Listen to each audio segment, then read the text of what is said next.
ঢালিউড অভিনেতা শাকিব খানের পরবর্তী সিনেমা বরবাদে আইটেম গানে দেখা যাবে টলিউডের অভিনেত্রী নুসরাত জাহানকে।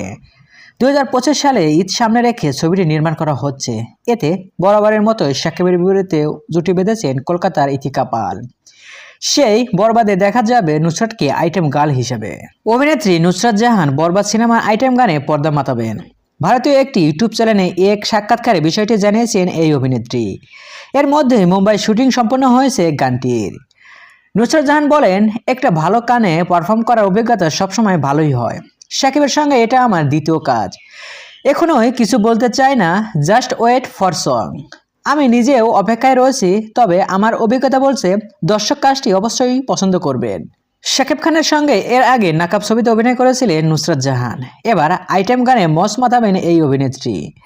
এছাড়াও বরবাদ সিনেমায় নুসরাত ছাড়াও অভিনয় করেছেন কলকাতার অভিনেতা জিশু সেনগুপ্ত সহ বাংলাদেশের নামি দামি শিল্পীরা। সো ভিউয়ার্স, শাকিব খানের সিনেমায় আইটেম গান থাকবে আর সেটা হবে নুসরাত জাহান, তাইলে তো কোনো কথাই নেই, সেটা হবে ব্লকবাস্টার। আর হ্যাঁ, এবারে তো আপনার কি মতামত কমেন্ট বক্সে জানিয়ে দিন। বিনোদন জগতের সকল খবর পেতে চ্যানেলটি সাবস্ক্রাইব করুন। ধন্যবাদ।